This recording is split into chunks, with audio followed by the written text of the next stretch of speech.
Hola, muy buen día a todos y todas y sean muy bienvenidos al segundo día de la Semana Latinoamericana por un futuro inclusivo, justo y sostenible. Es para mí un honor poder moderar esta primera parte del día de hoy, de donde tenemos una agenda muy interesante. Mil gracias por unirse y también, además de Zoom, estamos en las plataformas de redes sociales. Hoy simplemente recordar que la Semana Latinoamericana por un futuro justo, inclusivo y sostenible es una iniciativa organizada en el marco de la campaña Reactivación Transformadora en América Latina y el Caribe, que es una iniciativa impulsada por más de 370 organizaciones en la región, así como por cientos de personas que estamos convencidos que poner la naturaleza y las personas en el centro de la reactivación económica, con una mirada para resolver la crisis climática, es esencial para el progreso de nuestra región. La agenda de hoy incluye esta charla magistral de la siguiente media hora, en donde dos instituciones centrales en materia de cooperación en América Latina y el Caribe, como son la NDC Partnership y el PNUMA, nos darán su visión acerca de esto, así como unas palabras de bienvenida de Cristiana Figueres. Luego tendremos un conversatorio liderado por Gonzalo Muñoz, en donde diferentes actores también nos van a compartir acerca de sus acciones en territorio respecto de la reactivación y la justicia climática. Posteriormente a eso tendremos sesiones simultáneas para hablar del país que queremos. Hoy escucharemos las experiencias de Chile y Perú de manera simultánea, como mencioné, y posteriormente tendremos un diálogo entre movimientos emblemáticos de la región, incluyendo el movimiento indígena de protección de la Amazonía, el movimiento de jóvenes, así como la iniciativa para impulsar el Acuerdo de Escazú, que es esencial para impulsar el derecho al ambiente sano, la participación, el acceso a la justicia y la información, además de iniciativas hacia la transición justa y justicia climática. Y al final del día tendremos el cierre, las palabras de Andrea Sangüesa, una de las lideresas en Chile. Y antes de dar la palabra a quienes nos acompañarán hoy, quisiera compartirles y recordarnos por qué estas reflexiones son importantes para América Latina. Recordemos de una manera triste y bastante vergonzosa que América Latina y el Caribe es la región más desigual del planeta. Esto implica que en nuestra región hay una gran brecha entre quienes más están en situación de vulnerabilidad y quienes más acceso a privilegios y recursos económicos tienen, y que de algunas maneras también han sido más responsables de la crisis climática y de otras crisis que hoy estamos viviendo. Además de esto, América Latina y el Caribe es también la región más peligrosa para quienes defienden el ambiente y el territorio. Y esto también está directamente vinculado con la crisis climática y los retos que tenemos hoy. Al mismo tiempo, nuestra región es biodiversa, es una de las regiones también más biodiversas del planeta y en donde conviven más de 800 comunidades indígenas, locales y étnicas, con un conocimiento ancestral y una resiliencia para adaptarse a la crisis climática inmensa, en donde hay una oportunidad muy grande para encontrar soluciones. Al mismo tiempo, estamos viendo que desafortunadamente la acción climática no está ni cerca de la solución que necesitamos. La acción climática todavía está muy por debajo del nivel de resultados y ambición que queremos, y en algunas situaciones, desafortunadamente, también se están violando derechos humanos de comunidades y de personas. Entonces, hoy es un momento crucial histórico en donde tenemos la responsabilidad de enderezar la ruta e implementar las acciones adecuadas que necesitamos. Así que con esto es un honor para mí poder presentar a Cristiana Figueres, que muchas de nosotros la conocemos, admiramos y hemos seguido por mucho tiempo y colaborado con ella. Ella es una líder reconocida internacionalmente en materia de cambio climático. Fue secretaria ejecutiva de la Convención Marco de Naciones Unidas sobre Cambio Climático de 2010 a 2016. Y en ese espacio, Cristiana Figueres logró reunir gobiernos, entidades, corporaciones, activistas, movimientos de diferentes espacios, líderes nacionales y subnacionales, instituciones financieras, ONGs, movimientos sociales, hacia el histórico Acuerdo de París para implementar acciones de cambio climático. A partir de esto, en una forma nueva de diplomacia, colaboración y convergencia, ella marca un hito y en la actualidad es la cofundadora de Global Optimism y la podemos escuchar frecuentemente en el podcast Outrage and Optimism. Y hoy, a través de este video que ella gentilmente nos ha compartido.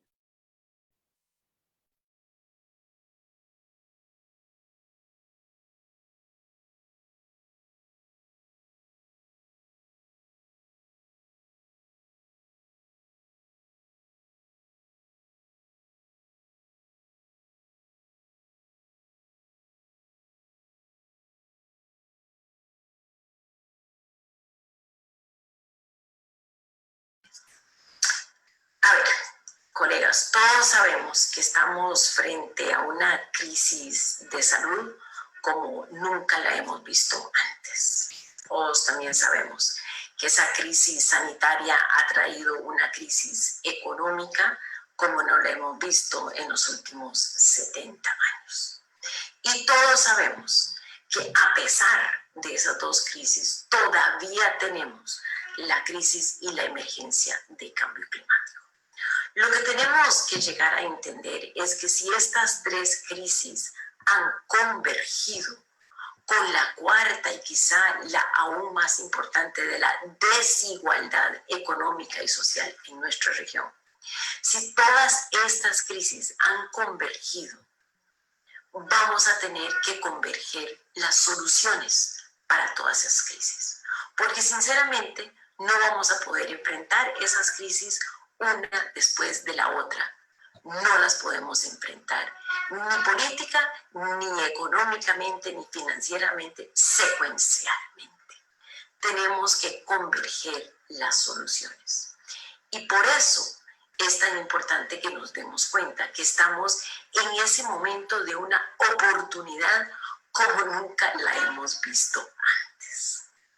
Por dos razones absolutamente críticas es importante hacer que estas soluciones converjan. La primera razón es por los tiempos. Antes creíamos que le podíamos hacer frente al cambio climático a lo largo de los próximos 10 años, antes del 2030, para enfilarnos en la ruta que debemos seguir. Pero hoy sabemos que los montos, que es la segunda razón, que los montos que los gobiernos están designando a la reactivación económica son tan altos que esos montos que se van a dirigir y a decidir en los próximos 18 meses, esos montos van a definir la economía de la región por los próximos 10 o 20 años.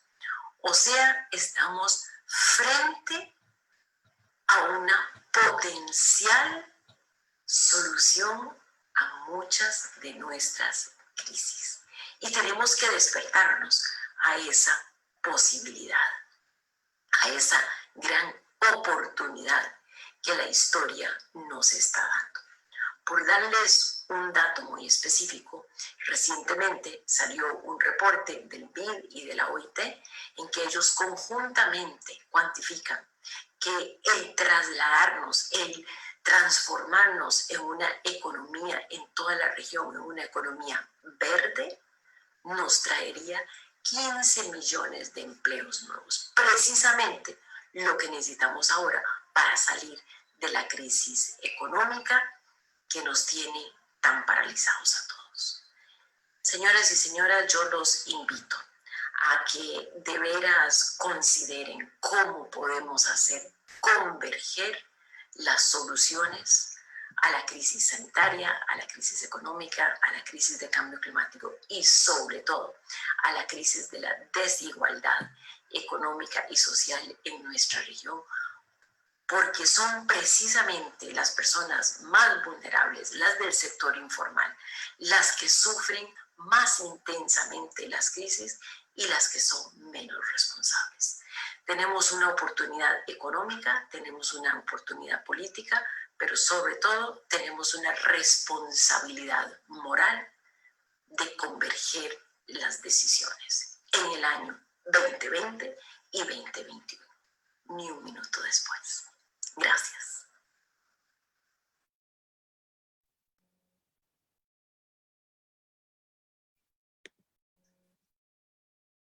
Muchas gracias, y con estas palabras justamente inauguramos el día 2 de esta semana tan importante.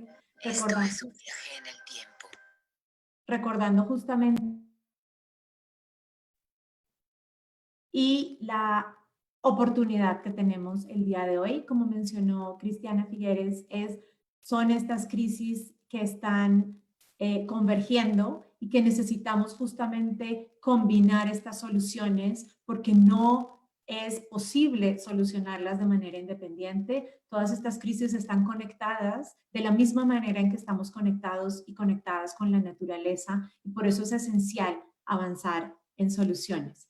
Con esto tengo el gusto de presentarles a Cayetano Casado, que es el encargado regional para América Latina y el Caribe en la unidad de apoyo de NDC Partnership desde 2017. Desde esta plataforma internacional, él apoya la implementación de las NDCs y los procesos de revisión y actualización de estas NDCs en los países miembros. Antes de unirse a NDC Partnership, Cayetano trabajó por 7 años para el Programa de las Naciones Unidas para el Desarrollo, PNUD, en proyectos ambientales y de cambio climático. Cayetano es ingeniero agrónomo y cuenta con una maestría en gestión medioambiental. Muchas gracias y tienes 10 minutos para tu presentación. Bueno, buenos días a todas y a todos. Espero se encuentren muy bien y en primer lugar un agradecimiento a los organizadores por la invitación. ¿Es posible compartir presentación? Sí, adelante, pues hay un botón que dice compartir pantalla. Sí, pero creo que necesito que me den privilegios de... Ahora, listo. Perfecto. Me avisan cuando se vea. No son muchas slides, pero de apoyo mientras voy conversando. Ya las estamos viendo, adelante. Gracias. ¿Ya se ve? Sí. Perfecto. Bueno, pues como decía, muchísimas gracias por la invitación. En abril de este año, cuando la pandemia estaba en aquellos momentos escalando vertiginosamente todavía alrededor del mundo, nuestro comité directivo se reunió de manera extraordinaria virtualmente para discutir la pandemia y los posibles impactos asociados a la agenda climática. NDC Partnership es una plataforma internacional. Nuestro mandato es apoyar a los países en la implementación de sus contribuciones nacionalmente determinadas y también, especialmente a lo largo de este año, en apoyar a los países en los procesos de revisión y actualización de la NDC, y veíamos claramente que a los destrozos sociales y económicos que COVID estaba causando, había que sumar además riesgos asociados al retroceso o demora en el cumplimiento de los compromisos internacionales de cambio climático. Al mismo tiempo, y ayer lo escuchamos de manera muy elocuente, la pandemia ha sido un shock, ha sido un reality check para la sociedad contemporánea, y los países, los colectivos se han visto obligados a repensar las estrategias de crecimiento y de manera que a su recuperación estas sean más sostenibles y más resilientes a impactos externos. Entonces el comité directivo nos pidió discutir con nuestros países miembros y entender qué podríamos hacer desde NDC Partnership para tratar de mitigar el riesgo y aprovechar este ejercicio generalizado de reflexión global sobre nuestra sociedad de consumo. Entonces, para entender mejor el reto, lo que hicimos fue una ronda de consultas con 54 países miembros. Y hablamos con ministerios de ambiente, agencias de cambio climático, ministerios de economía, finanzas, planificación, y observamos varios mensajes clave. Lo primero era una abrumadora expectativa de recortes en los presupuestos públicos dirigidos a la acción climática. Especialmente relacionados con la redistribución de liquidez dentro del espectro público, pero con una implicación clara, y es que la acción liderada por las entidades correspondientes en materia climática se iba a ver seriamente afectada.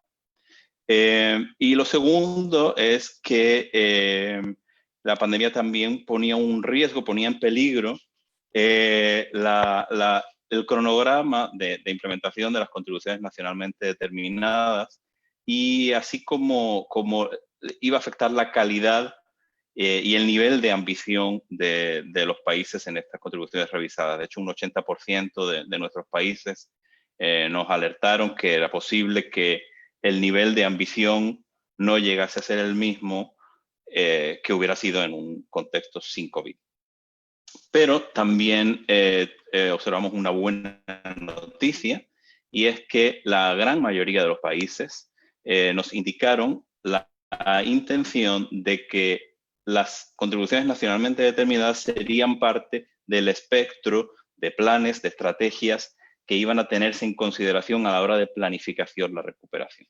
Es decir, había aquí una oportunidad de que, por ejemplo, las inversiones para reactivar el tejido económico pudieran ser inversiones relacionadas con energías limpias, con infraestructura resiliente, etc. Entonces vimos aquí una oportunidad clara para actuar y maximizar o promover que se maximice que las acciones climáticas traigan consigo beneficios socioeconómicos, como empleo generado, acceso a agua, reducción de costos asociados a enfermedades, etc.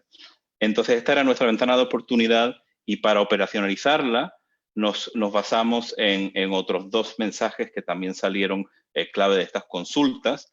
El primero era que había una necesidad urgente de asistencia técnica dentro de nuestras contrapartes para analizar de qué manera COVID estaba impactando su mandato, estaba impactando los compromisos de país, y también un marcado interés en aprender unos de otros, entender qué está funcionando alrededor del mundo y cómo experiencias exitosas pueden ser adoptadas y ajustadas a las diferentes realidades nacionales.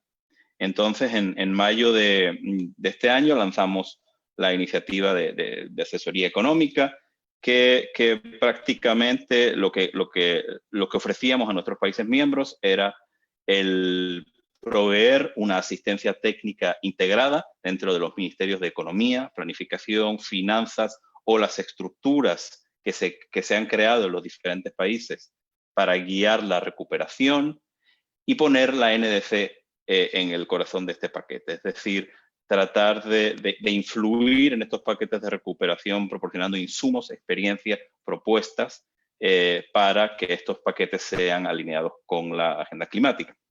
Entonces, 30 países nos presentaron unos términos de referencia de esas asistencias técnicas deseadas.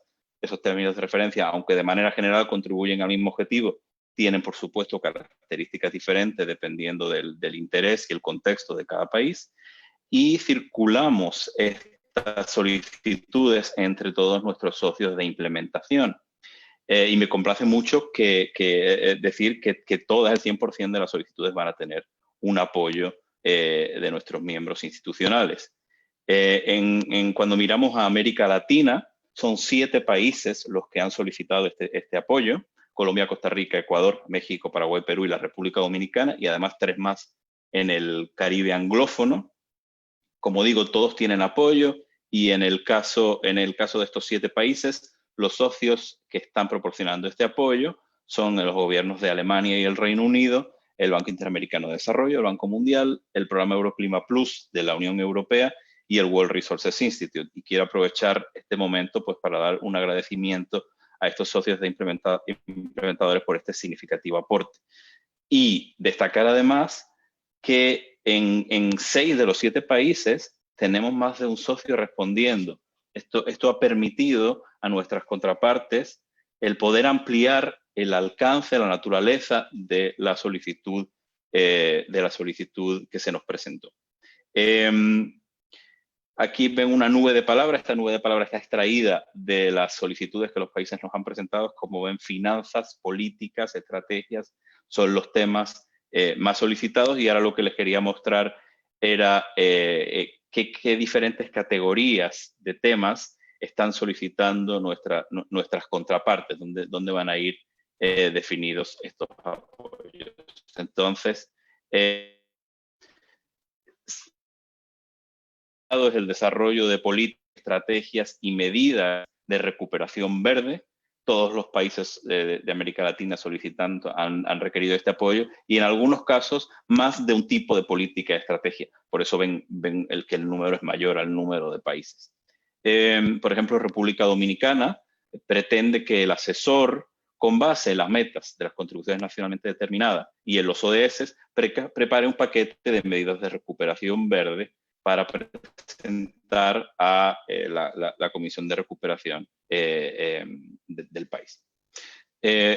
Otro tema muy importante es el de evaluación de impactos de COVID, a qué nivel el impacto de la pandemia está afectando a la implementación de las NDCs. Y, por ejemplo, Paraguay es un país que está solicitando apoyo en este sentido y también, de nuevo, toma las metas cuantitativas de la NDC, los ODS y el Plan de Desarrollo Nacional de Paraguay 2030 para evaluar en qué manera el COVID está influyendo en la consecución de esos objetivos. Y esto es un primer paso para desarrollar después medidas correctoras que permitan volver a la trayectoria de cumplimiento. El otro tema de identificar recomendaciones y buenas prácticas a nivel global. Esto es muy intuitivo. Hay mucho apetito por entender qué prácticas innovadoras y sostenibles están funcionando y en qué contexto. Y luego tenemos también interés en dos categorías relacionadas con proyectos de inversión.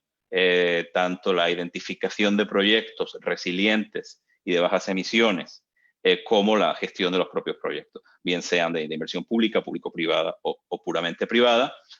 Por ejemplo, el Perú quiere que él o la analista tome la lista de proyectos de inversión que se desarrolló, que se identificó durante la programación, lo que llama las programaciones sectoriales, tentativas sectoriales, que son básicamente las programaciones para la implementación de la NDC, y se miren con la lente de la recuperación económica. Es decir, qué cobeneficios de desarrollo social económico estos proyectos que se identificaron originalmente como proyectos climáticos están trayendo consigo, de tal manera que los casos donde se maximicen estos cobeneficios son los priorizados y presentados para ser parte del plan Arranca Perú. Y luego, bueno, pueden ver otro tipo de solicitudes relacionadas con la movilización de recursos financieros que no incrementen el endeudamiento o el desarrollo de instrumentos, mecanismos de financiación climática, incentivos, etc.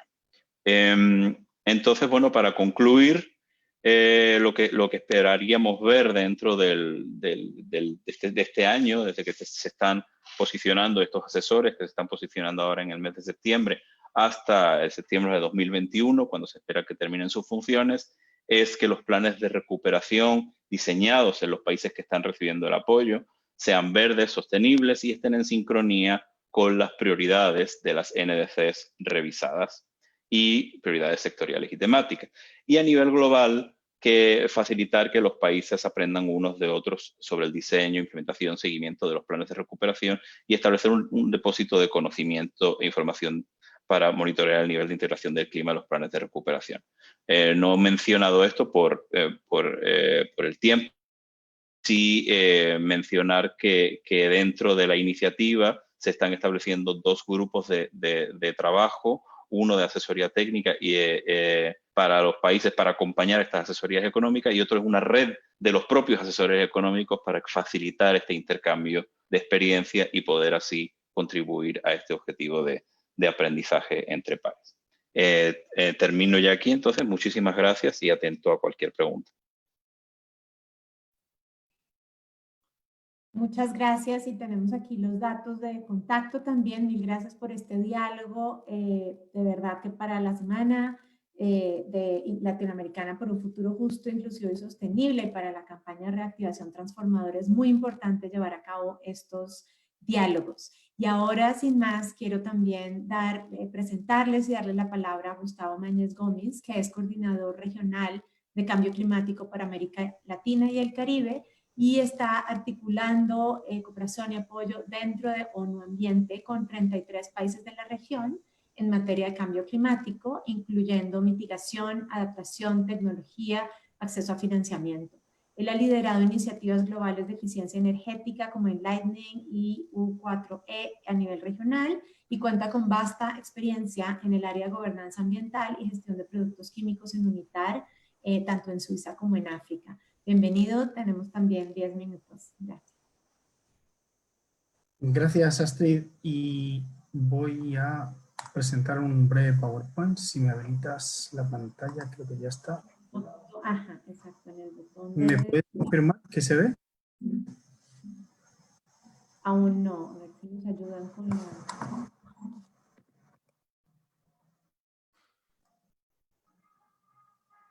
Para que puedas compartir la pantalla, no sé si... Ahí está. ¿Ya?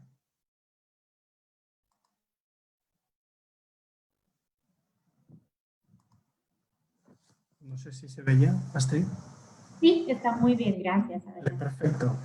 Muy bien, pues desde el Programa de la ONU para el Medio Ambiente, lo que vemos aquí es la posibilidad de responder a esta crisis teniendo en cuenta la siguiente crisis que ya está aquí, que es el cambio climático, y si no integramos la respuesta a la crisis pues de la pandemia junto con una respuesta a la crisis climática, lo que vamos a acabar es con una situación mucho más comprometida cuando lleguen pues, impactos, como estábamos viendo hace un par de meses en El Salvador, con una tormenta tropical que afectó de una manera muy grave la infraestructura pública y además creando muchas pérdidas humanas también, ¿no? Entonces, el tema es cómo respondemos a esto sin pues poner en pausa la respuesta al cambio climático, que lo que va a hacer es, pues,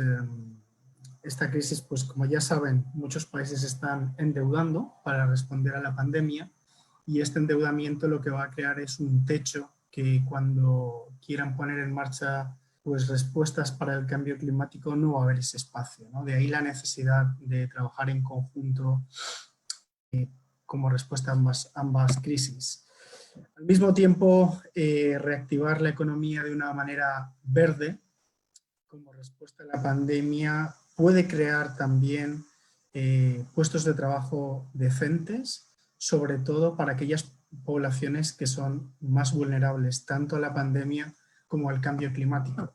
Y para eso nuestras recomendaciones pues, tienen que ver con 5 grandes áreas de alta oportunidad pues que emanan pues, de las prioridades de los países, de la revisión de sus compromisos, pero también que son áreas que pueden ayudar tanto para avanzar en la mitigación como en la adaptación y al mismo tiempo crear empleos decentes y movilizar la economía. Pueden ser motor de la respuesta o la reactivación económica al COVID-19.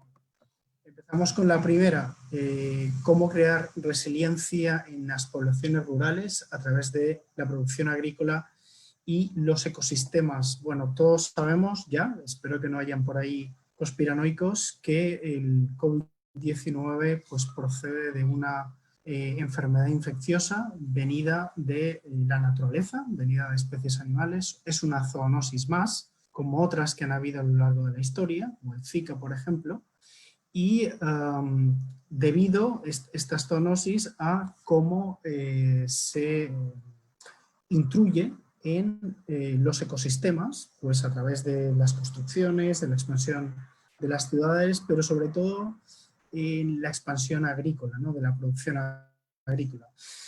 De ahí que bueno, sea necesario poner o crear una nueva relación con la naturaleza que al mismo tiempo pueda proporcionar pues, las necesidades en cuanto a producción agrícola que tiene la región y que al mismo tiempo están siendo afectadas de una manera muy importante por la crisis climática.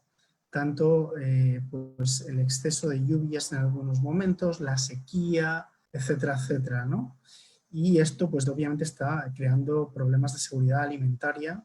Ejemplo, Centroamérica en el área del corredor seco, pero hay otras zonas de la región, por ejemplo Chile, que vive su mayor sequía en los últimos 700 años, ¿no? De ahí que las soluciones basadas en la naturaleza sean altamente útiles para crear esa mejor relación entre los ecosistemas y el ser humano, reduciendo futuras enfermedades, futuras zoonosis, pero al mismo tiempo manteniendo la productividad agrícola. Les doy un ejemplo. La Comisión Global de Adaptación ha calculado que inversiones entre 200 y 500 dólares por hectárea en tierras áreas en soluciones basadas en la naturaleza para la producción agrícola aumentan el rendimiento entre un 70 y un 140%, ¿no? Y además generan más empleos que los sistemas de producción agrícola convencionales, ¿no? De ahí que esta sea un área muy interesante para reactivar las economías, para impulsar puestos de trabajo, pero al mismo tiempo para crear esa mejor relación ser humano-naturaleza. Y aquí tienen otros ejemplos en la derecha de otro tipo de soluciones basadas en la naturaleza en el sector agrícola. Segunda gran área de oportunidad, pues también los principios de las soluciones basadas en la naturaleza aplicados a las ciudades.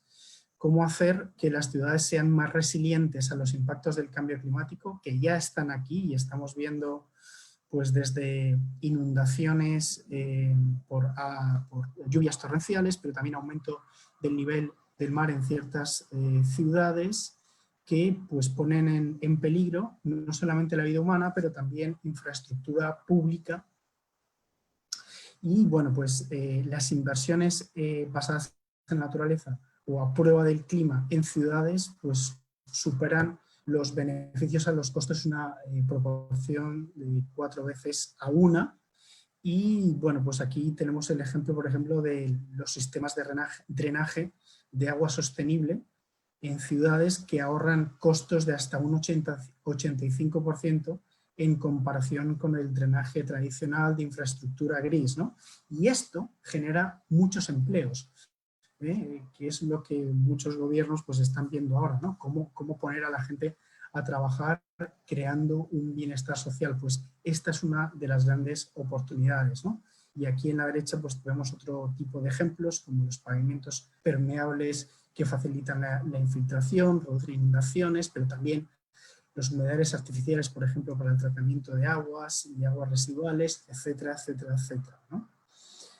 Tercera gran área de oportunidad en la región, las energías renovables y la eficiencia energética, que, bueno, pues según nuestros cálculos pueden crear hasta 35 millones de empleos de aquí, del 2020 al 2050 en la región, si pasamos a una matriz energética totalmente renovable y creando ahorros en facturas de electricidad de hasta 283.000 millones de dólares, ¿no?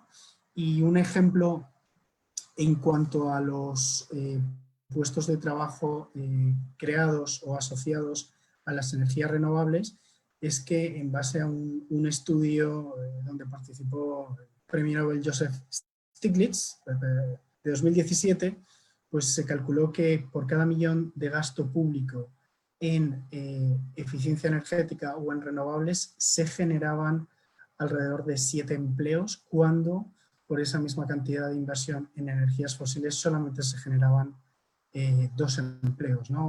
O el sector de la generación solar distribuida en México en los últimos años, que ha tenido una inversión de alrededor de 1.000 millones de dólares de inversión, sobre todo el sector privado, y ha creado alrededor de 9.000 empleos y alrededor de 200 pequeñas y medianas empresas, ¿no? Y al mismo tiempo, obviamente, estas inversiones pues, generan la mitigación al cambio climático y evitan el cambio climático, ¿no? La cuarta gran área de oportunidad para pasar la recuperación económica, pues la movilidad eléctrica. Todos sabemos los vínculos, porque ya los han hecho muy públicos, ¿no? En los últimos meses, de cómo en aquellas ciudades con mayores muertes por coronavirus, o como aquellas ciudades que están más contaminadas contaminadas tienen más muertes por coronavirus, ¿no? Hay una correlación muy estrecha entre contaminación del aire y muertes por coronavirus. Y bueno, pues este es un escenario pues muy habitual en las ciudades latinoamericanas con altos grados de contaminación, y según nuestros estudios pues una electrificación completa del transporte en la región también al 2050 podría crear más de 5 millones de empleos. Y aquí no estamos teniendo en cuenta, por ejemplo, todos los empleos alrededor de la movilidad eléctrica, ¿no? En softwares, en estaciones de recarga, etcétera, etcétera, con lo cual los empleos serían superiores, ¿no? Y bueno, pues aquí también les hago ver unos cálculos nuestros de cómo serían o cuáles serían los beneficios en 5 ciudades de la región, en Cali, Ciudad de México, Buenos Aires, Santiago y San José, de pasarse a una electrificación del transporte. ¿Cuántas muertes podríamos evitar, ¿no? Por mejora de calidad del aire? Pues en estas 5 ciudades son alrededor de 435.000 muertes evitadas, ¿no? Entonces, una razón de más para potenciar la movilidad eléctrica en los planes de respuesta y estrategias de respuesta post-COVID. Y finalmente, la quinta gran área de oportunidad es, bueno, pues la pandemia es una oportunidad excelente para eliminar los subsidios a los combustibles fósiles y tasar las emisiones. Alrededor del 2% del Producto Interior Bruto anual pues está representado por los subsidios de energía en la región. Los precios actuales de los combustibles fósiles pues, que son bajos, muy bajos, pues son una oportunidad para eliminar estos subsidios, y el imponer impuestos sobre las emisiones del carbono daría una señal muy clara al mercado sobre qué tecnologías hay que potenciar, y al mismo tiempo pues aumentaría los ingresos públicos en unos momentos en que son altamente necesarios, ¿no? Y aquí pues ejemplos de cómo otros países del mundo han conseguido pues obtener muchos recursos y destinarlos a fines sociales gracias a la eliminación de los combustibles de los subsidios fósiles, ¿no? El ejemplo de Indonesia, por ejemplo. Como conclusiones, pues no podemos pensar en la respuesta al COVID y en la recuperación económica de esta pandemia sin pensar en la crisis climática.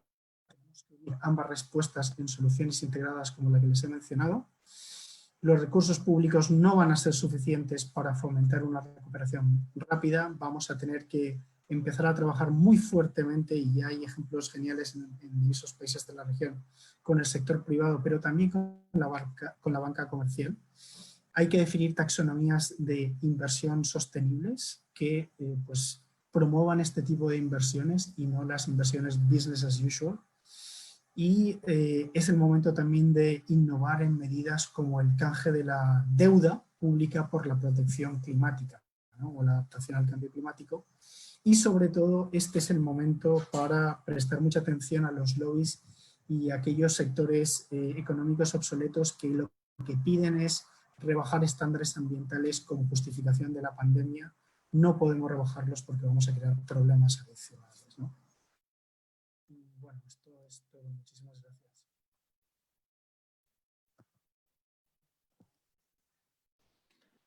Mil gracias Gustavo por esta presentación, y a Cayetano y al mensaje también que vimos de Cristiana Figueres. Es clarísimo que tenemos los datos, que tenemos los acuerdos políticos, las alianzas, la información científica, y que definitivamente tenemos que avanzar en las soluciones que hoy estamos viendo avances muy importantes y sin embargo todavía bastante bajo respecto de los resultados que necesitamos en la siguiente década y a continuación. Así que justo es un llamado para aumentar la eficacia, para seguir trabajando, poniendo la naturaleza y los derechos humanos, como vimos, en el centro de la acción climática, y para que, como también mencionábamos, la pandemia de hecho sea un recordatorio del tipo de transición que tenemos que hacer en lugar de regresarnos décadas atrás, que es exactamente lo que no podemos estar haciendo. Así que con esto, desafortunadamente el tiempo se nos vino encima, tenemos los datos de Gustavo y de Cayetano, sin duda seguiremos con esta conversación y para eso justamente es esta Semana Latinoamericana por un futuro justo, inclusivo y sostenible. Así que sin más me gustaría pasar a la siguiente sesión que estará moderada por Gonzalo Muñoz, que bueno, muchas de ustedes lo conocen, es un líder también climático, quien ha sido embajador y promotor de la acción por el clima y también facilitando diálogos entre la sociedad civil y el sector privado justamente para promover un mensaje fuerte y aumentar la ambición. Así que sin más, doy paso, Gustavo, te cedo la palabra y ha sido un gusto para nosotras. De nuevo, seguimos en comunicación, les invitamos a seguir las redes de la Reactivación Transformadora, la página de internet también y definitivamente, si no lo han hecho, a unirse a esta iniciativa de cientos de organizaciones y personas.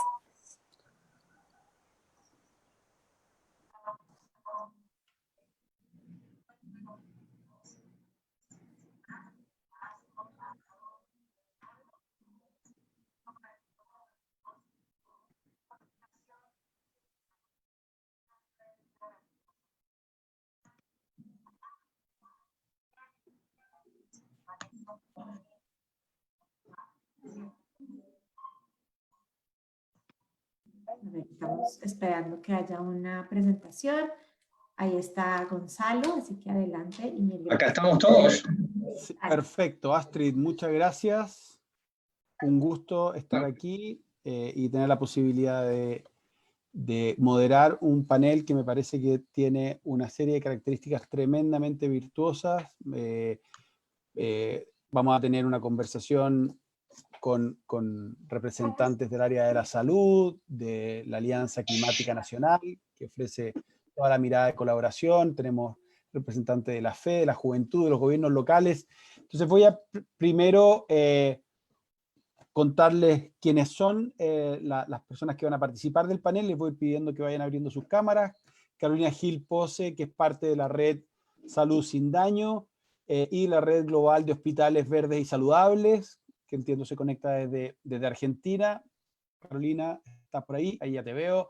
Diego Sueiras, director ejecutivo de la Fundación Nueva Generación Argentina y representante también de la Alianza Climática Argentina, al mismo tiempo co-chair de la iniciativa Under 2 para América Latina, que entiendo que también se está conectando desde Argentina. Diego, no sé si te veo por ahí. ¿Me ves? No te veo, la cámara está apagada o está bloqueada. Debe estar bloqueada, yo la tengo abierta. No te vemos, pero te escuchamos. Si puedes intentar resolver. Es un gran paso. Puede que tengas abierto otro software o alguna otra plataforma que esté haciendo conflicto con la cámara. Revísalo, por favor. ¿No? Bueno, no. Si quieres puedes volver a intentar entrar y salir rápidamente para ver si se activa la cámara y si no, vamos sin imagen. Bueno. A continuación, Alfredo Ferro Medina, reverendo del Servicio Jesuito Panamazónico, que entiendo, Alfredo, ¿estás conectándote desde Colombia o estás en Brasil? Ahí está Diego. Y por último, y además tenemos a Gidi Kester Vilches Arellano, miembro de Friday for Future Latinoamérica y vocero de Friday for Future Perú. Gidi, que me imagino te estás conectando desde Perú. Y por último, la ingeniera Eida Arce Anchía es parte de la Unión Nacional de Gobiernos Locales como coordinador de la Estrategia Nacional del Pacto Global de Alcaldes por el Clima y la Energía para promover la acción climática local, conectándose desde Costa Rica, ¿no? Entonces también quiero hacer referencia a la virtud que tiene que estemos en distintos lugares. Yo me estoy conectando desde Chile y por lo tanto tenemos aquí algún grado de representatividad de la riqueza de nuestro continente. Dicho esto, le voy a pedir entonces a cada uno que se presente en ese orden. Vamos a ir por Carolina, Diego, Alfredo, Gidi y Eida. Se presente unos 4 minutos con los los criterios que fueron compartidos con cada uno de ustedes y después pasamos a una ronda de preguntas específicas. Carolina, tú tienes el micrófono. Muchas gracias, Gonzalo. Mi nombre es Carolina Gilpose, soy coordinadora de programas y comunicaciones de Salud Sin Daño para América Latina. Y para quienes no conocen, Salud Sin Daño es una organización no gubernamental internacional que trabaja para transformar el sector del cuidado de la salud en todo el mundo para que reduzca su huella ambiental, se convierta en un punto de referencia para la comunidad en materia de sostenibilidad y se posicione como líder del movimiento global para la salud y la justicia ambientales. Nuestros objetivos generales de trabajo son 3: proteger a la salud pública frente al cambio climático mediante la reducción de la huella de carbono en el sector del cuidado de la salud, promover sistemas de salud resilientes al cambio climático, movilizar al sector de la salud para abordar el cambio climático como una cuestión de salud pública e impulsar soluciones que aceleren la transición hacia el empleo de energía limpia y renovable. Un segundo objetivo que es transformar la cadena de suministro del sector salud, es decir, establecer y globalizar criterios de compras y aprovechar el poder de compra del sector del cuidado de la salud para orientar las políticas y los mercados hacia el empleo de productos y servicios que sean más saludables, que sean sostenibles y que estén elaborados en forma ética. Y un tercer objetivo que es construir liderazgo para la salud ambiental, es decir, inspirar, movilizar, respaldar el liderazgo del sector salud para promover la sostenibilidad ambiental, los derechos humanos y el derecho a la salud con este objetivo de lograr un cambio a gran escala. En cuanto al cambio climático, junto con el sector salud trabajamos en 3 pilares: mitigación, es decir, la reducción de la huella de carbono del sector salud en línea con la ambición del Acuerdo de París; resiliencia, o sea, que el sector salud esté preparado para enfrentar los impactos de los climas extremos y el cambio en los patrones de enfermedades y además garantice un mayor acceso equitativo a la salud; y liderazgo, educar al personal de salud y a la comunidad y promover políticas de protección de la salud pública de los efectos del cambio climático. Y 4 líneas de trabajo, que es expandir la acción climática del sector salud a través de nuestra red de organizaciones aliadas, socios estratégicos, miembros de la red global de hospitales verdes y saludables, que ya son más de 1.400 hospitales, sistemas de salud y organizaciones en todo el mundo que representan a más de 43.000 hospitales y centros de salud en 72 países. Integrar las políticas de salud en las políticas climáticas y a la inversa, que las políticas climáticas estén dentro de las políticas de salud, tanto en los niveles subnacional, nacional, regional y global. Lograr una transformación económica para trabajar para que este poder de compra del sector salud y su poder de inversión aceleren esta transición hacia una economía baja en carbono. Y un cuarto eje que tiene que ver con la comunicación en un sentido amplio. Encuadrar el cambio climático como un problema de salud pública, movilizar al sector salud y a sus trabajadoras y trabajadores para que promuevan y luchen por un clima saludable. Y tratamos también de influenciar en 3 niveles. En el nivel global, con colaboraciones con agencias de las Naciones Unidas, organismos multilaterales, organizaciones no gubernamentales; en el nivel nacional y subnacional, con los ministerios de salud, energía, ambiente y la sociedad civil; y en el nivel local con organizaciones de profesionales de salud y a través de nuestra red global de hospitales que tienen esta lógica de hacer un proyecto piloto, demostrar la viabilidad, escalarlo luego e institucionalizar los cambios.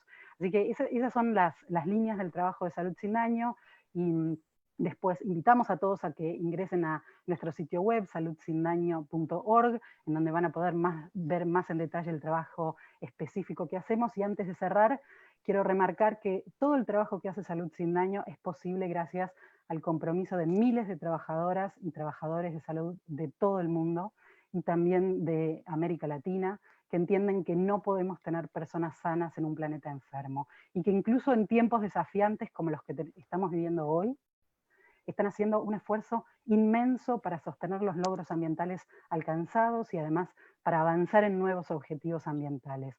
En estos meses fuimos testigos de muchísimas historias de compañerismo y de empatía dentro del sector salud. Vemos cómo a diario los miembros de la red global comparten recursos, herramientas para enfrentar de la mejor manera este escenario complejo y no retroceder en esos logros ambientales que han alcanzado a lo largo de tantos años.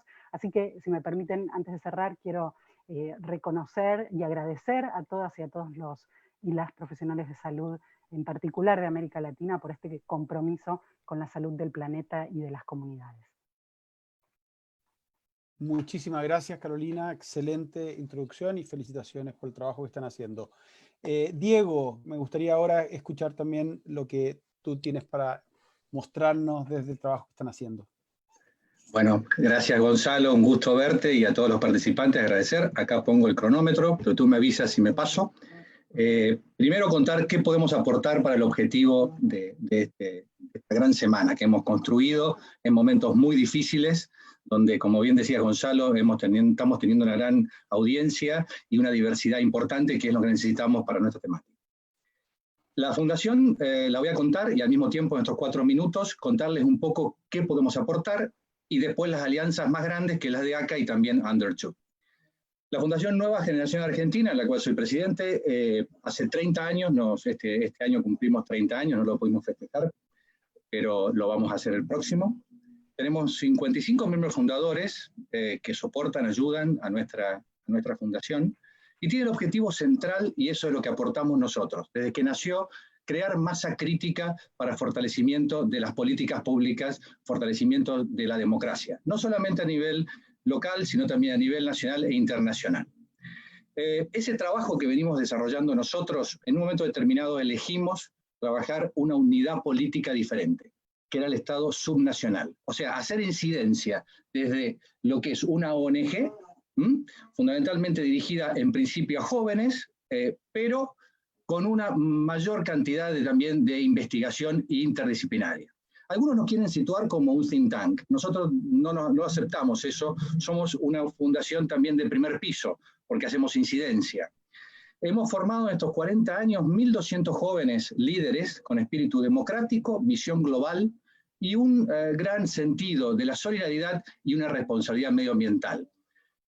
Hace 30 años estos jóvenes son miembros de diferentes partidos políticos, buscamos política de Estado, trabajamos con también líderes sociales y hemos formado esta masa crítica de líderes que nos permite tener un tejido social e institucional para que nuestros objetivos y nuestros proyectos se puedan vehiculizar.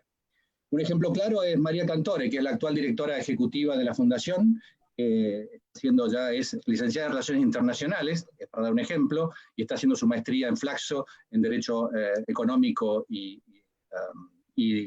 también ambiental. Ella se fue transformando hacia ese lugar y mañana a las 3:30 Argentina va a estar en el panel del caso país. Pero digamos, los jóvenes, esta directora ejecutiva que tiene 28 años y la Fundación 30 años, se fueron renovando y cada vez trabajan más. Y el eje transversal nuestro termina siendo justamente el cuidado del medio ambiente en una visión democrática de esa construcción. Tenemos diferentes áreas que hemos creado comercio exterior, la Agencia Santa Fe Global de la provincia la hemos ayudado a crear, que es de inversiones y también de comercio exterior. Hemos trabajado con bonos verdes, que nos ha permitido hacer una propuesta con una consultora inglesa en Wall Street, en forma simultánea con los especialistas más grandes y hay gente que podía aportar para crear bonos verdes que sean subestatales, pensando en la provincia de Santa Fe. Luego vino la crisis y también la pandemia.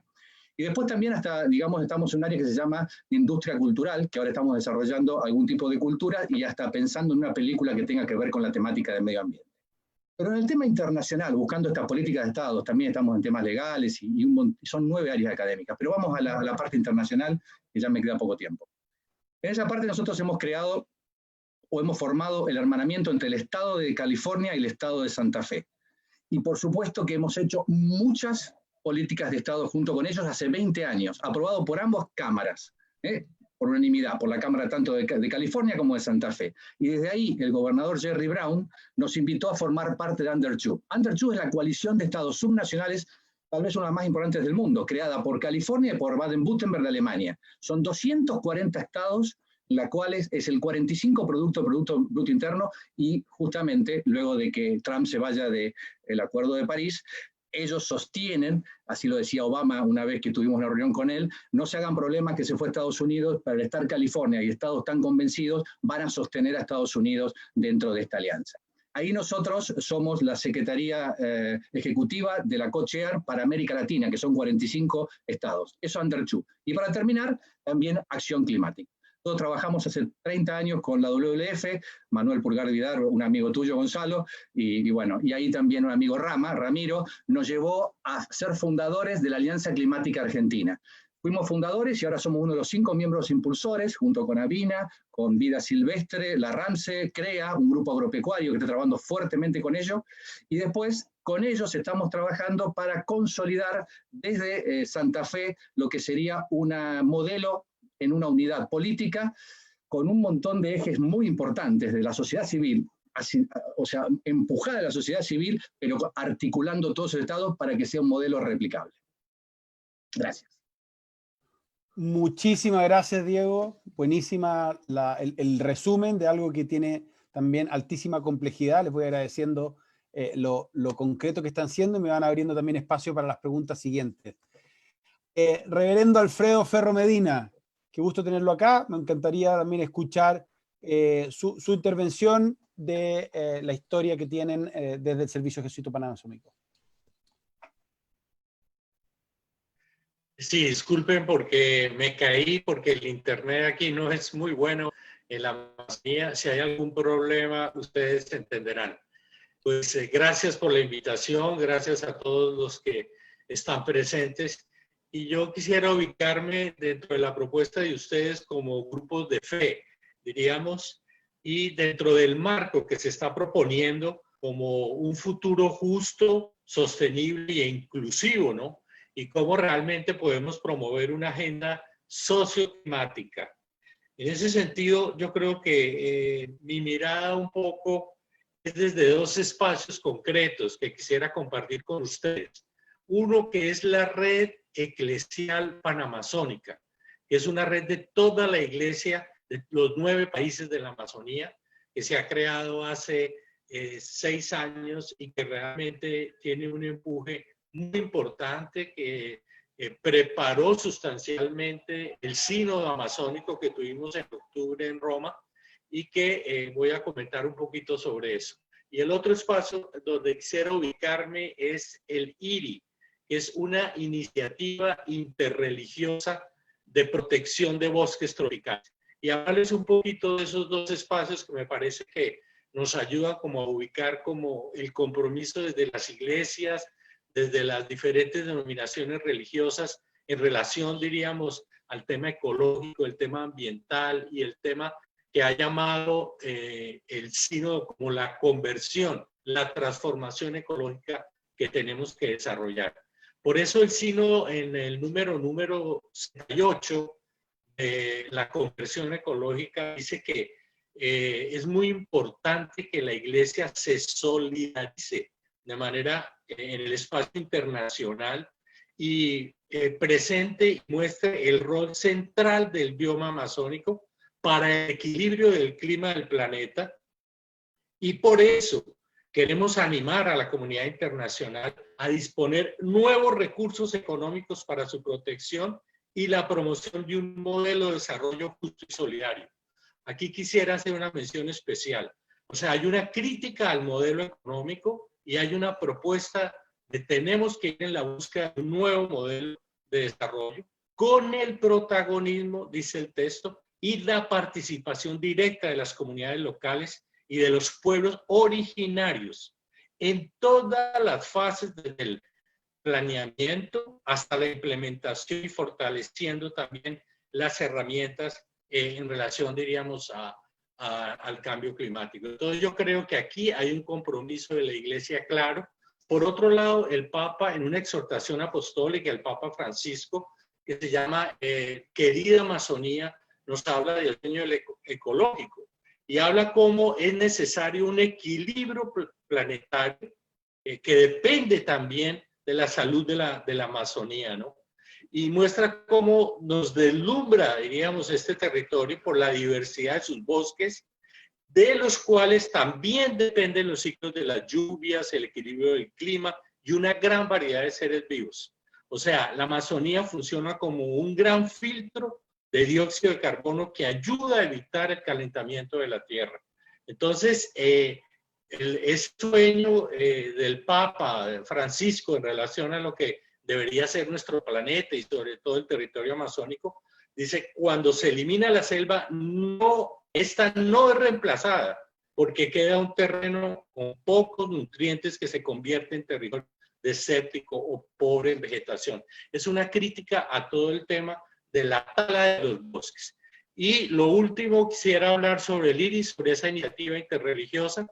Creo que es importante porque es una experiencia que se está realizando en 5 países del planeta, en concreto aquí en el Perú, en Brasil, en Colombia. Creo que en Colombia es donde está más avanzado, donde se busca proteger los bosques, sensibilizar frente a la realidad, a lo que está pasando con la deforestación, diríamos en nuestros países, que es un gran drama. Y por otro lado, ir creando lo que nosotros llamamos los núcleos municipales CIRI, es la participación de la comunidad, de las instituciones gubernamentales, no gubernamentales, de todos los pastores, de los sacerdotes, de los líderes religiosos, para ir construyendo juntos, articulados, una propuesta para combatir la tala de bosques y la deforestación. Y se está haciendo en los municipios donde más se talan bosques en Colombia.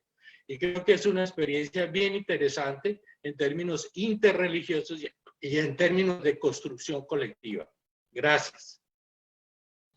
Muchísimas gracias, reverendo. Un gusto poder escuchar las palabras. Se escuchó todo perfecto, así que gracias a quien haya intervenido, desde donde haya intervenido, en facilitar que la comunicación fluyera.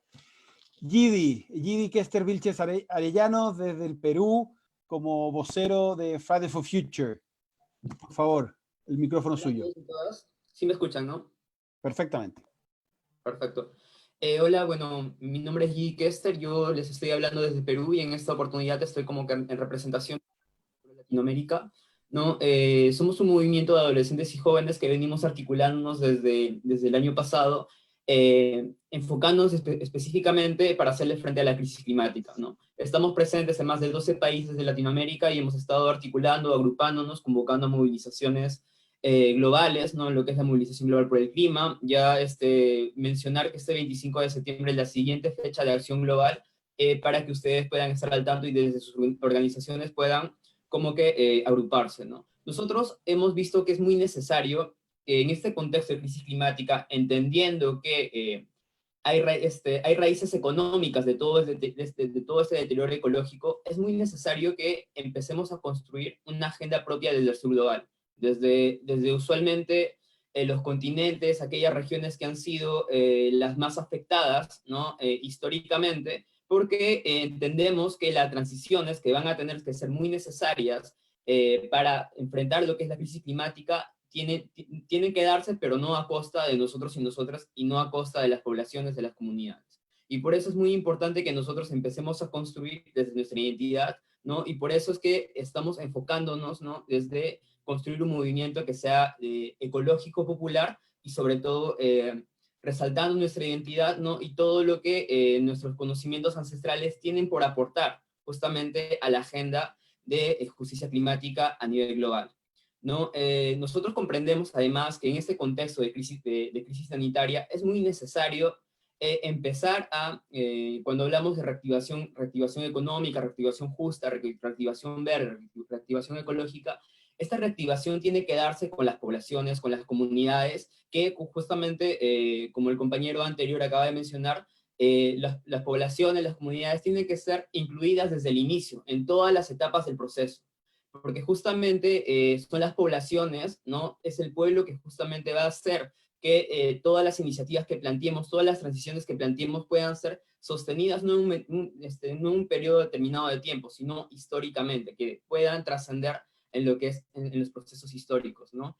Entonces nosotros estamos construyendo, estamos articulando con distintas organizaciones, ¿no? Vemos muy necesario que el tema de justicia ecológica tiene que ir de la mano con el tema de justicia social, ¿no? Y que cuando hablamos de justicia climática, de enfrentar la crisis climática, se tiene que dar también desde un enfoque antirracista, por ejemplo, desde un enfoque decolonial, porque es momento de decolonizar, de salir de toda esta etapa de colonialismo que nos ha traído hasta acá, ¿no? Porque, digámoslo, el colonialismo ha traído todo lo que fue el extractivismo en Latinoamérica, ya sabemos lo que la minería, todo el sector extractivo ha traído y todo el deterioro que ha traído en nuestro continente, ¿no? Eso es lo que podría mencionar. Quizás ya en la segunda intervención podemos poner algunos puntos, y gracias por el pase, Gonzalo. Muchísimas gracias, Gidi. Excelente también como introducción para la siguiente parte del conversatorio. Y por último, me gustaría que Eida Arce Anchía nos dé sus palabras para cerrar esta primera parte de intervenciones individuales y pasemos a la parte de preguntas específicas. Eida. Bueno, nosotros representamos a una instancia, la Unión Nacional de Gobiernos Locales es una instancia que agremia, que reúne, representa a los gobiernos locales de Costa Rica, pero además somos parte de las redes de gobiernos locales a nivel centroamericano, latinoamericano y global. La estrategia del Pacto Global de Alcaldes por el Clima y la Energía, esta iniciativa también es una iniciativa global que busca que los gobiernos locales asuman el liderazgo que les toca en el territorio para articular la acción climática, para lograr territorios resilientes, inclusivos y sostenibles. Ese es un esfuerzo que, bueno, en un país como Costa Rica, que es bastante centralizado, implica articular alianzas y convenios con la sociedad civil organizada, con los organismos no gubernamentales presentes y tener una visión estratégica del futuro. En este momento, con toda la pandemia que hemos vivido, pues los servicios, esta reactivación económica que nos piden todos nuestros territorios, el esfuerzo es dirigir la visión hacia una reactivación verde, inclusiva, resiliente, participativa. Y desde ahí estamos trabajando en incidencia, en fortalecimiento de capacidades, en vinculación, en demostración con las experiencias que se van acumulando en nuestros territorios, los buenos esfuerzos, divulgarlos para que nuestros gobiernos locales vean la oportunidad que significa todo el trabajo en acción climática local para mejorar o fortalecer la estrategia de desarrollo de cada territorio. Es un esfuerzo en conjunto. El Pacto Global por el Clima y la Energía es una oportunidad de interrelacionarnos entre gobiernos locales, de aprender de las buenas experiencias, un esfuerzo también de incidir en los gobiernos nacionales, y nos convertimos, esperamos, en ser socios, colaboradores de todas estas iniciativas desde la sociedad civil para finalmente fortalecer la capacidad, la resiliencia de cada uno de nuestros territorios. Muchísimas gracias, Aida, y gracias de nuevo a cada uno y una por la primera introducción, e incluso por haber sido muy precisos en el uso del tiempo. Y entonces me gustaría ahora ir pasando a ciertas preguntas que me resuenan desde lo que fui escuchando de cada uno de ustedes. Voy a mantener el mismo orden.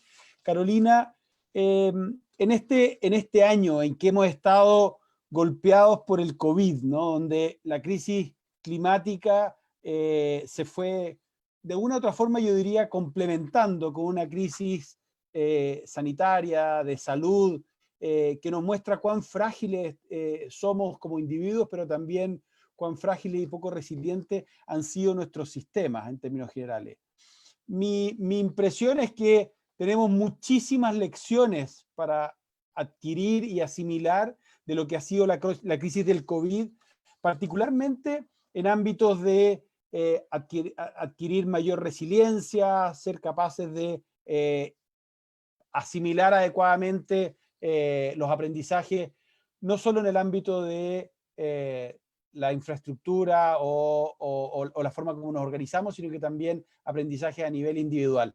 ¿Cuáles son esos aprendizajes desde la perspectiva de Salud Sin Daño que pudiéramos ya ir queriendo implementar en la forma como abordamos la crisis climática? Muchas gracias, Gonzalo, por la pregunta. Y efectivamente, ¿no? Esta crisis pone de manifiesto algo de lo que todos los que estamos involucrados con este trabajo de alguna manera venimos hablando hace tiempo, la ciencia viene hablando hace tiempo, y bueno, como parte de la respuesta, en primer lugar, me parece que vale la pena pensar las acciones que desde Salud Sin Daño le proponemos al sector salud desde 4 ejes, ¿no? En primer lugar, el sector salud en sí mismo tiene que involucrarse con acciones para reducir sus emisiones, para promover además la descarbonización de los sistemas energéticos y para establecer estos criterios de compras bajos en carbono o de emisiones cero, ¿no? ¿Por qué? Porque si pensamos en términos de mitigación, el sector salud en sí mismo, si fuese un país a nivel global, sería el 5º emisor más grande del planeta. Nosotros hicimos un informe el año pasado que establece que se estima que en 2014, con datos de 2014, las emisiones de gases de efecto invernadero del sector salud a nivel global representaron el 4,4% de las emisiones globales. Si lo vemos desde el punto de vista regional, en este ranking de emisiones del sector salud por país, Brasil está en el 6º lugar, México está en el 11º, y otro dato también importante que tiene que ver con lo que mencionaba antes acerca de las compras, es que el 71% de la huella climática del sector salud se atribuye a su cadena de suministro, y esto tiene que ver con la producción, con el empaque, con el transporte y con la disposición de los bienes y servicios que adquiere, ¿no? Entonces, en América Latina no hay todavía muchos datos sobre la huella climática del sector salud, por eso estamos trabajando para tenerlos, porque obviamente cuando uno sabe en qué situación está, puede pensar acciones para reducirlos, pero si pensamos en términos globales de la economía, el porcentaje de la economía mundial al que representa el sector salud es el 10%, es decir que sus cambios van a tener un impacto grande. Y en particular en América Latina, incluso en este contexto tan desafiante para el sector salud, nosotros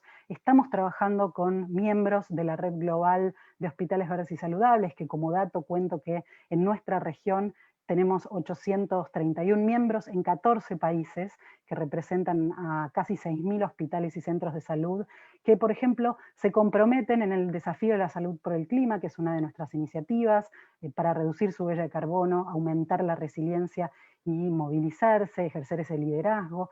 También estamos trabajando en proyectos de sistemas de refrigeración eficientes, monitoreados y saludables en hospitales, porque las emisiones de gases de efecto invernadero que derivan de la refrigeración en hospitales generan una contribución significativa. También el proyecto de compras que mencionábamos y distintas iniciativas, ¿no? Y me gustaría mencionar, ya que Cristiana Figueres hoy abrió esta segunda jornada, algunos datos que ella compartió en su discurso frente a la Asamblea Anual de la OMS en el año 2016. En primer lugar, dijo que el Acuerdo de París es en realidad un acuerdo de salud pública. ¿Y por qué? Primer dato, en la mayoría de los presupuestos de salud, alrededor del 95% de los recursos se invierten en tratamientos, solamente entre un 5 y un 3% en prevención. En segundo lugar, luchar contra el cambio climático es la mejor estrategia de prevención en salud. Y los fondos no solamente pueden venir de salud, sino de otras partidas, como por ejemplo recursos que vengan de presupuesto de transporte, de energía, ciudades, infraestructura. Y en tercer lugar, que cuando se combate el cambio climático estamos mejorando las condiciones de salud. Si reducimos la contaminación por combustibles fósiles, vamos a tener un aire más limpio. Si mejoramos y recuperamos las tierras degradadas, vamos a mejorar la seguridad alimentaria, la calidad del agua, las condiciones sanitarias. O sea, lo dijo Cristiana Figueres, lo dice The Lancet, que dice que el cambio climático es la mayor amenaza para la salud pública del siglo XXI, que se estima que para el año 2030 los daños directos para la salud causados por el cambio climático nos van a costar entre 2.000 y 4.000 millones de dólares por año. Con lo cual, todo lo que hagamos para reducir esos impactos son beneficios para la salud. Muchísimas gracias, Carolina. Totalmente de acuerdo. Me gustaría pasar ahora a Diego. Vamos a ir teniendo máximo 3 minutos por cada uno. Nos estamos quedando ya corto de tiempo. Diego, quiero lanzarte una provocación, ¿no? Y totalmente de acuerdo en la capacidad y la influencia que tienen tanto las alianzas como Under Two Coalition. ¿Qué es lo que tendríamos que hacer? ¿Qué es necesario para tener más alianzas como la Argentina en América Latina? ¿Y cómo podemos hacer para que Under Two Coalition en sus versiones de América Latina se involucre también en la campaña Race to Zero? Nos encantaría ver a Santa Fe dentro de Race to Zero. Dame esas 2 tips. ¿Cómo hacemos esas 2 cosas? 3 minutos. Primero, Gonzalo, sí, totalmente coincido con vos. Voy a hacerlo muy rápido. Yo te veía en la última COP saltando de un stand a otro, corriendo, era verte, era salir corriendo y con la lengua y llegando a todos lados. Mira, por las dos alianzas, la alianza climática que tú sabes que está en Estados Unidos, Japón, Vietnam, México, Argentina y en Sudáfrica y se está generando en 10 países más. Con Mariana Panunzio, ella siempre que es de la WLF, que es la que lidera la alianza climática y es la que trabaja en el We Are Stealing, Estados Unidos sigue estando, a pesar de Trump, en la COP, ella habla de la palabra que es colaboración. Y ella trata de construir con esa palabra un concepto nuevo de colaboración, que es activa. No solamente colaborar y ayudar, si yo tengo tiempo te ayudo, sino de colaboración real. Y desde esa alianza yo creo que en Argentina hemos sumado a las empresas, 170 empresas el otro día de primer nivel con Natura, Banco Galicia, McDonald's, las más importantes hablando de esto. Desde el campo crea. Realmente gente del campo, que tú sabes que no es fácil, porque te toca una parte dura, concientizar. Lo hacen y realmente trabajan sobre ello. Avina, la RAMSE, que es una organización de 200 municipios, que somos los miembros, un poco los impulsores, estamos coordinando esto y hemos creado una comisión, que justamente María Cantore la lidera, es de incidencia política. Entonces es poner puntos claros de estas alianzas, en qué vamos a acordar, en qué punto nos vamos a poner de acuerdo. El ejemplo de Under 2, te diría yo más que el de California, más que Under 2, ahora después puedo tener un minuto sobre eso, es verlo a Kevin de León, que por ejemplo fue el presidente del Senado de California y que trabaja en la fundación de Schwarzenegger. Es un demócrata bien de centro izquierda, trabajando con Schwarzenegger en el foco del tema de cambio climático, con política de Estado. Creo que eso es vital. Nosotros evidentemente no logramos, como bien decía antes Gidi, y el padre, el reverendo, si no generamos una gobernanza multisector, multinivel, pero avalada por un sector que a veces nos olvidamos, que es la justicia. La justicia tiene que ser responsable y tenemos que hacer incidencia sobre los jueces. ¿En qué nivel? De concientización. A veces pensamos en el poder político nacional, que a veces con la ANC no llegan. Estamos trabajando con los estados subnacionales, pero tenemos que hacer incidencia en la justicia que termina, por ejemplo, con el problema que tenemos en Santa Fe en este momento con la ley de humedales.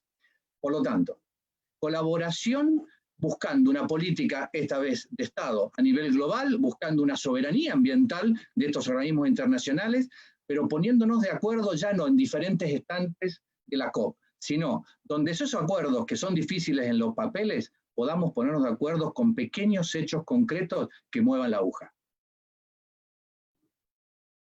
Buenísimo, Diego, muchísimas gracias y creo que además esa intervención me sirve mucho para abordar el siguiente punto con el reverendo Ferro, porque efectivamente yo creo que lo que estamos hablando es de un futuro común, ¿no? Y creo que es bueno también, Carolina, que hayas traído de vuelta a Cristiana en esta década decisiva en que estamos efectivamente construyendo este futuro común y donde se necesita poner de acuerdo a personas que muchas veces se definen como de orígenes distintos. Mi impresión, reverendo, es que el rol de la fe y las instituciones religiosas son absolutamente críticas para construir esta narrativa común que nos permita abordar la crisis climática y generar las bases del futuro resiliente. ¿Qué podemos aprender de las instituciones religiosas para efectivamente comprometer a las sociedades con sus actores que muchas veces, como decía, se definen como a rato incluso antagónicos, pero que necesitamos poner en la misma línea hacia este futuro resiliente, justo y carbono neutral que necesitamos? Bueno, pues gracias, Gonzalo. Si se me cae el internet, se me ha caído ya varias veces, me excusa. Ahí si quiere apague la cámara, reverendo. Decirte...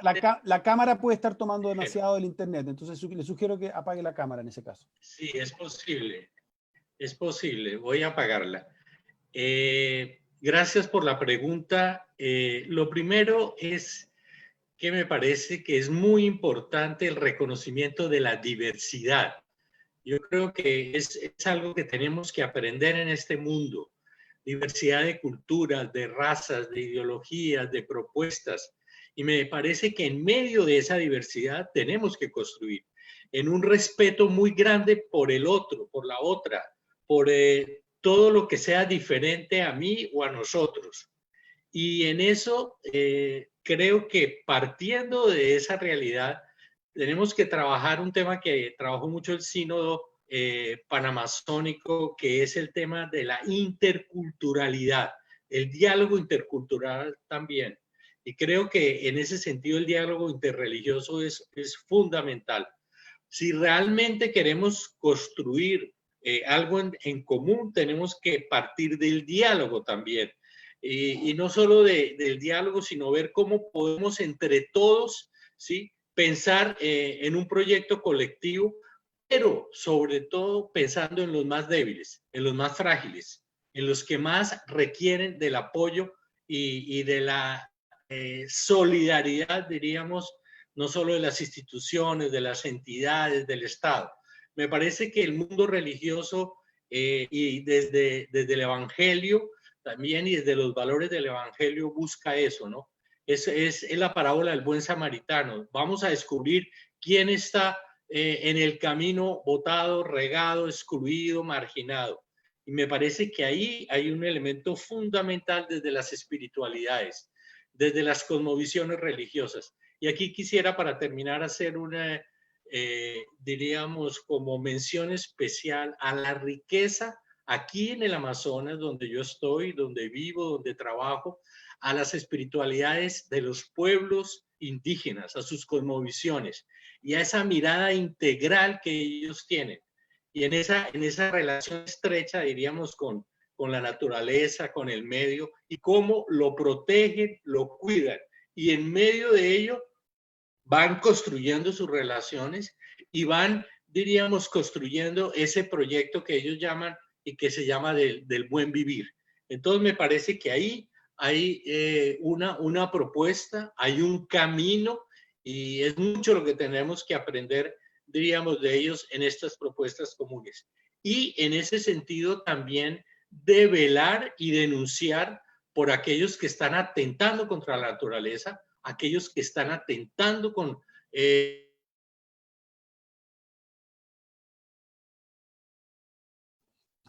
Creo que lo perdimos un minuto, pero creo que el elemento, por lo menos con el que yo me quedé, cerrando las palabras de reverendo, que tiene que ver con la justicia, ¿no? Y que bien trajiste tú también, Diego, la importancia del rol de la justicia y la capacidad de denuncia, pero al mismo tiempo incorporando estas nuevas voces que durante décadas y siglos han quedado excluidas. Y me parece que también es un muy buen pase para la conversación y la pregunta hacia Yidi, ¿no? Porque me gustaría, Yidi, en esta mirada tan evidente que nos ha traído la juventud en los últimos años, si no meses, ¿no?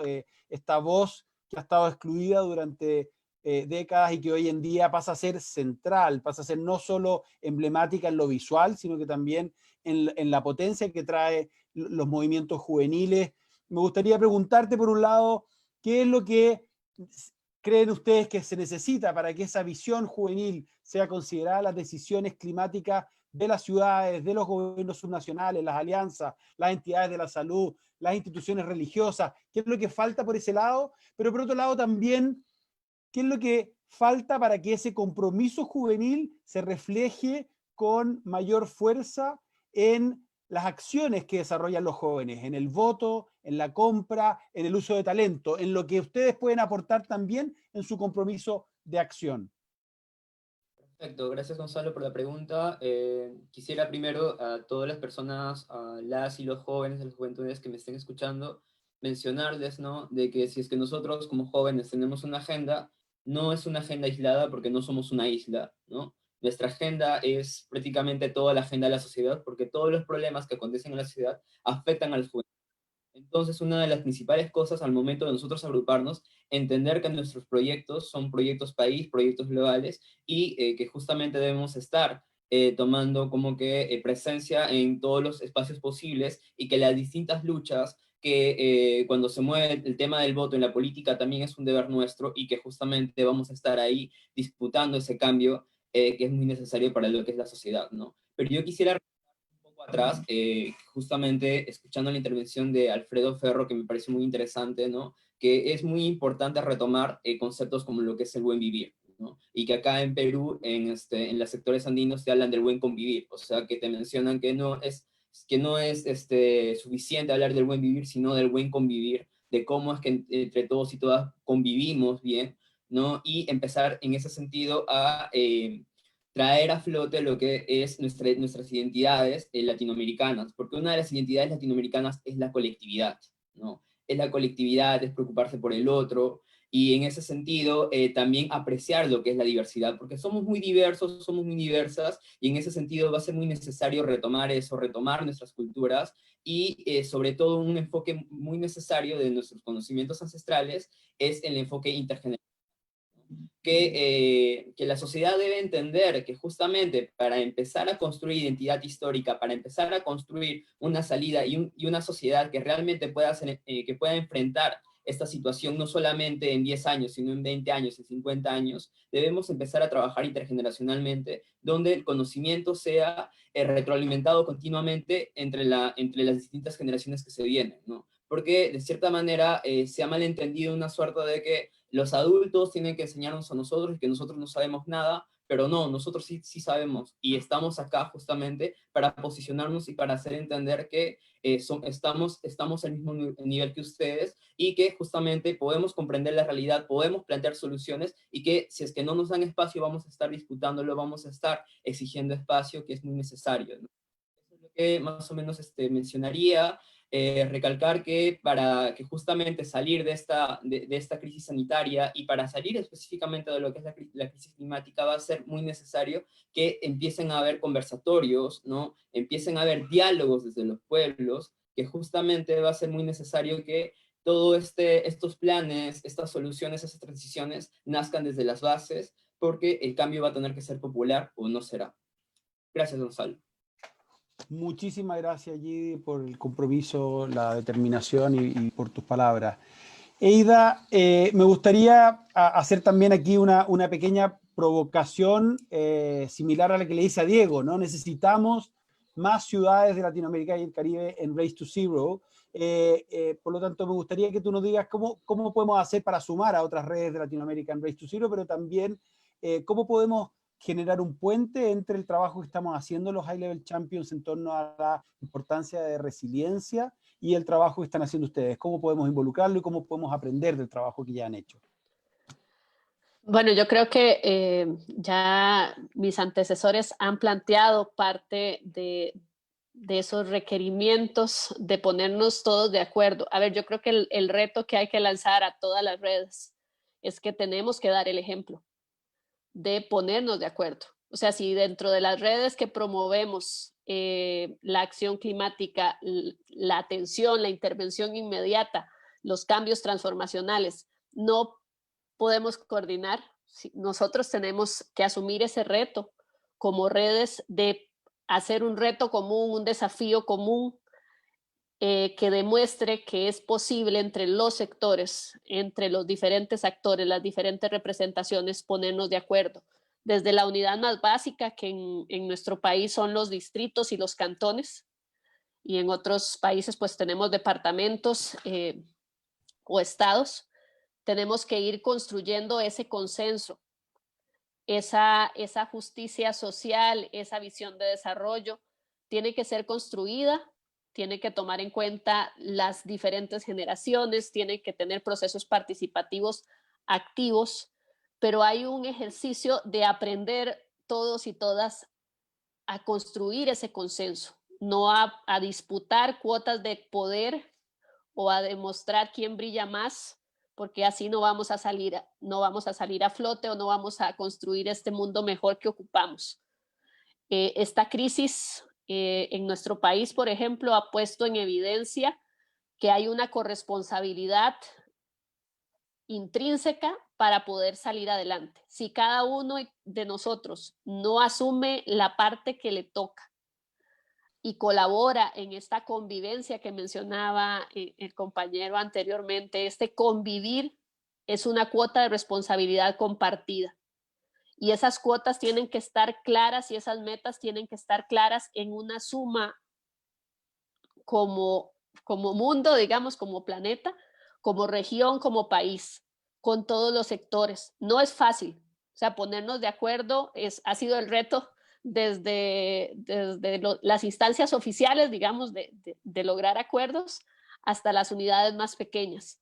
Pero ese es el reto que tenemos que asumir todos, el poner abajo en algunos temas para lograr consensos a partir de los cuales podamos ir haciendo los cambios. O sea, si el tema es ese, o sea, cada uno de nosotros como personas y como actores en un sector tenemos que demostrar que podemos construir consensos, comprometernos con esos consensos y trabajar para lograrlo. Y obviamente documentarlo y mostrarlo para que ese ejemplo sirva y motive a otros.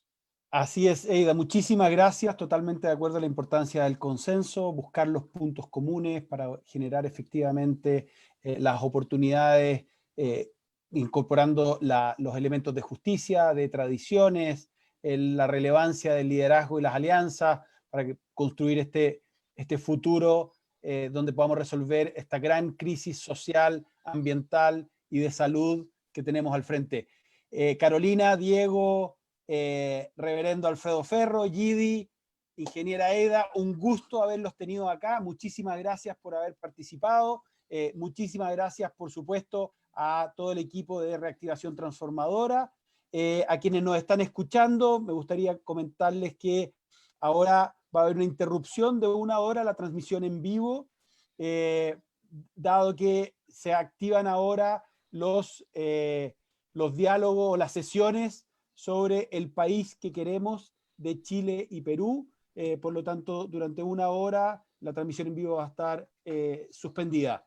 Muchísimas gracias de nuevo por haberse sumado y por haber participado de esta sesión y espero que podamos contribuir en esta colaboración necesaria hacia la Latinoamérica neutral en clima, resiliente y justa, que puede estar también y debe estar al servicio de esos mismos principios, esos mismos logros a nivel global. En lo que me compete a mí como High Level Champion, totalmente al servicio de cada una de sus iniciativas para estar trabajando juntos, no solo en la ruta hacia Glasgow y el cumplimiento de el Acuerdo de París, sino que fundamentalmente en la necesidad de colaborar para construir ese planeta que necesitamos. Muchísimas gracias y espero que nos podamos ver muy pronto en otra sesión. Muchas gracias y vamos con Race to Zero, ¿eh? Vamos a Race to Zero. Un abrazo. Gracias, Gonzalo. Saludos para todos y todos. Chao. Chao, saludos y gracias. Energías.